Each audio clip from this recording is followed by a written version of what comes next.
राधे राधे। राधे ज्ञान सागर में आप सभी का स्वागत है।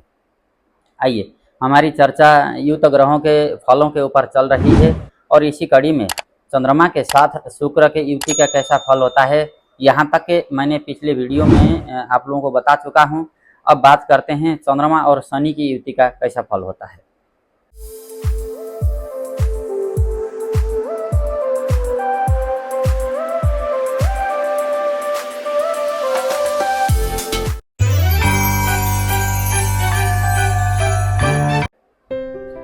अब किसी भी व्यक्ति की कुंडली में यदि अगर चंद्रमा और शनि की युति बन रही होगी तो इसको कदापि अच्छा नहीं माना गया है, क्योंकि एक तो शनि और चंद्रमा एक दूसरे के परस्पर विरोधी हैं, शत्रु ग्रह हैं।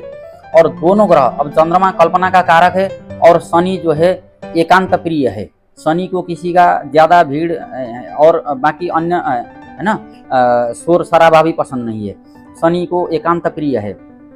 शनि हमेशा अकेले रहना चाहते हैं और थोड़ा सा उदासीन प्रवृत्ति शनि की देखी गई है। और शनि की चाल बड़ी धीमी होती है और वहीं पर चंद्रमा की चाल बड़ी तेज होती है। तो यहाँ पर दोनों का जो है ना मिस मैच हो जाता है। तो और इस योग को हमारे ज्योतिष शास्त्र में विष योग कहा गया है, यानी कि जीवन में विष या फिर जहर घोलने का कार्य यह युति करती है। अब यदि मान लीजिए किसी भी जातक की कुंडली में लग्न में ही चंद्रमा और शनि की युति बन रही होगी तो यहाँ पर विषयों का अधिक प्रभाव देखा जाता है। ऐसे जातक दुनिया से कटे कटे रह सकते हैं। एकांत प्रिय, अकेले रहना, तरह तरह की बातें मन में सोचना, और किसी भी भाव में यह युति बन रही होगी ये तो तय है कि ऐसे जातक अब यथार्थ में जो जिस भाव में यह युति बनी होगी उस भाव के जितने भी कारक विषय वस्तु हैं उनके ऊपर ऐसे जातकों की उदासीनता वो स्पष्ट देखी जाती है। और इसके अलावा समस्त जीवन में ही एक उदासीनता, कपोल कल्पित भावनाएं अधिक आना और अनिर्णय की स्थिति ऐसे जातकों के जीवन में बनी रह सकती है। अब लग्न में ही यदि अगर बना होगा तो ऐसे जातक के मन में नेगेटिव विचार ज्यादा आएंगे, बुरे ख्याल ज्यादा आएंगे। किसी भी कोई भी अच्छी से अच्छी चीज भी सामने अगर क्यों ना हो, सबसे पहले उसकी नेगेटिविटी इनको नजर आती है। हर चीज में नकारात्मकता इनको पहले दिखाई देता है और उससे ये डर जाते हैं और कई तरह के उल्टे पुल्टे विचार ख्याल इनके मन में आते हैं। और वो ख्याल ऐसे होते हैं कि उनसे बाहर निकल पाना थोड़ा सा मुश्किल होता है, इसलिए इसको विष योग का नाम दिया गया है। और ऐसे जातकों को जीवन में सब कुछ होते हुए भी एक असंतुष्टि, एक उदासी और एक जो है ना दुनिया से कटे कटे रहना, ये स्वभाव ऐसे जातकों के जीवन में देखने को मिलता है। हालांकि अब शनि चंद्र की युति में यदि अगर शुक्र की, गुरु की या शुभ ग्रहों की दृष्टि पड़ रही होगी तो कुछ हद तक इस योग का जो है प्रभाव न्यून जरूर हो सकता है।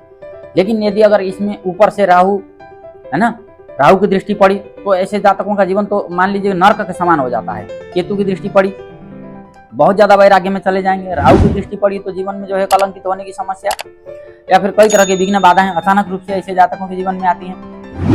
सूर्य मंगल की दृष्टि युति भले ही थोड़ा सा ठीक हो, क्योंकि वहां पर चंद्रमा को बल मिल जाता है, लेकिन यहाँ पर मिश्रित फल हो ही जाते हैं, क्योंकि सूर्य और शनि के आपस में, मंगल शनि के आपस में मित्रता है ही नहीं।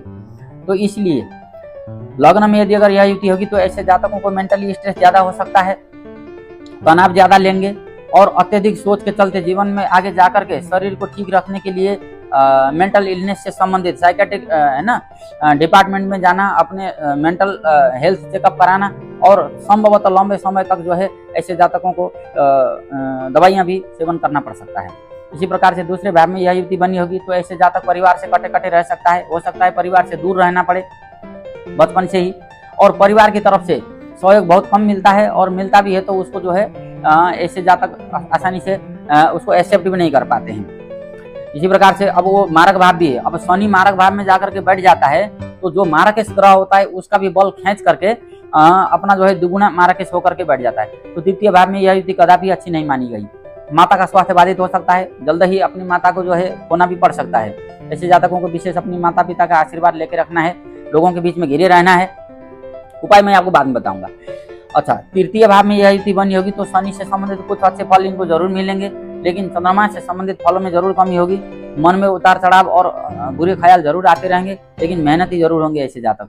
बहुत मेहनत करेंगे लेकिन मेहनत का लाभ इनको बहुत देर से मिलता है या फिर पूरा का पूरा लाभ नहीं मिलता है। भाग्य से छले हुए व्यक्ति भी हम कह सकते हैं। और हमेशा ऐसे जातक अपने पिता को दोष दे सकते हैं, है ना। माता का के ही कुछ गुण खराब हो सकते हैं।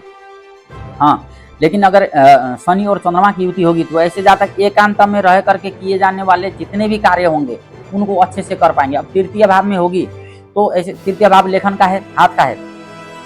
अपने हाथों के द्वारा या फिर उंगलियों के द्वारा किए जाने वाले कार्य, जैसे जो भी, जैसे साहित्यिक सृजना, कोई कविता लिखना है, गजल लिखना है या फिर कोई रचना लिखना है, तो ऐसे जातकों को एकांत चाहिए।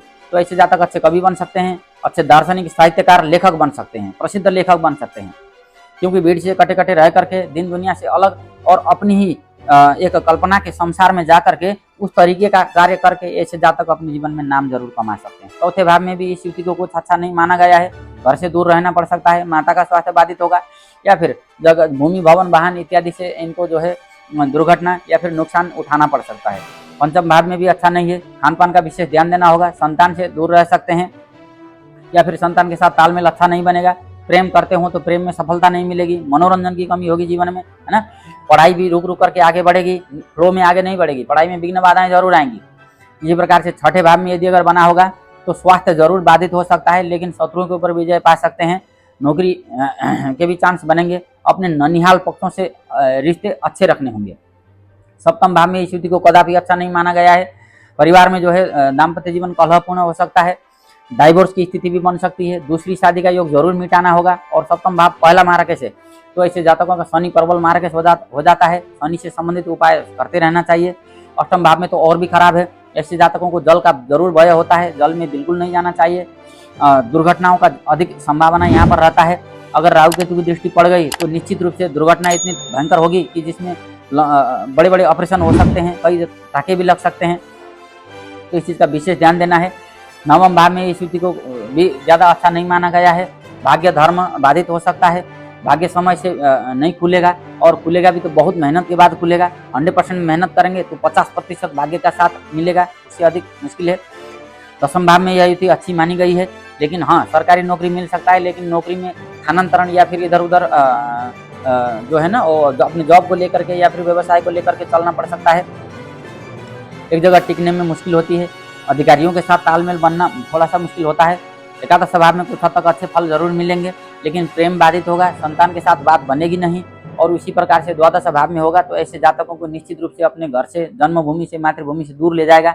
प्रदेश की यात्रा होगी और प्रदेश में जाकर के जो है बहुत मेहनत करके धन अर्जन करने की स्थिति बन सकती है। इसलिए अब यहाँ पर मैं आप लोगों को थोड़ा सा उपाय के विषय में बताना चाहूँगा, क्योंकि शनि और चंद्रमा की युति को विष योग कहा गया है। अब यहाँ पर जीवन में, बाहरी जीवन में, मन में, शरीर में, खान पान में कहीं भी जहर घोला जा सकता है। तो मतलब जो है कि खान पान भी अच्छा रखना होगा। और ऐसे जातकों को जो है ना, अकेले नहीं रहना है।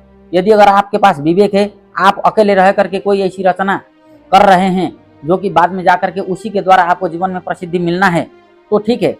लेकिन समय समय पर आप जो है भीड़ के बीच में जाना है, अपनों से बातचीत करते रहना है, और जितना ज़्यादा हो सके सकारात्मक सोच विचार अपने मन में लाना है। बुरे विचारों को आने नहीं देना है। उसके ऊपर नियंत्रण खुद के द्वारा करना है। सेल्फ काउंसलिंग के द्वारा आप अपने आप को ठीक रख सकते हैं। भगवान भोलेनाथ जी की उपाय, उनमें जल चढ़ाना, तिल चढ़ाना, शहद चढ़ाना, गन्ने का जूस चढ़ाना, या फिर विशेष पर्व त्योहारों के दिनों में भगवान भोलेनाथ जी की आराधना आप जरूर कर सकते हैं। शनि महाराज के लिए बर पीपल में आप पीपल में जल चढ़ा सकते हैं। शनि मंदिर में तेल का दान कर सकते हैं। दुखी, गरीब या फिर मेहनत कश जितने भी लोग हैं, इनके साथ आपका रिश्ता अच्छा होना चाहिए। मांस, मदिरा या फिर धूम्रपान, मद्यपान, इन सब चीज़ों से आपको दूर रहना होगा, तभी आपका शरीर अच्छा रह सकता है। और जितना ज़्यादा हो सके अपने आप को अच्छी चीज़ों में लगाना है। अच्छी चीज़ों में अपने मन को डाइवर्ट करें। हमेशा प्रसन्न रहने की कोशिश करें। लोगों के बीच में घिरे रहने की कोशिश करें। नियमित मंदिर जाएं, भोलेनाथ जी की सेवा करें, माता पिता की सेवा करें, उनका आदर सम्मान करें। ये जो उपाय हैं ये दुर्लभ हैं, हालांकि ये बहुत सस्ते और सरल उपाय हैं और हम लोग कर सकते हैं। लेकिन हम लोगों को चाहिए कि सलाह भी ऐसी मिलती है कि बहुत सारा धन खर्चा करके देवताओं की पूजा पाठ है, व्रत जप इत्यादि वो भी करना है, लेकिन उसके लिए वो एक दिन का है। लेकिन अगर हम दैनिक व्यवहार में इन चीज़ों को अपनाएंगे तो निश्चित रूप से यह योग फिर आपको जो है एक बहुत अच्छा लेखक, साहित्यकार या दार्शनिक बना करके आपको संसार में प्रसिद्धि जरूर दिला सकता है। राधे। है।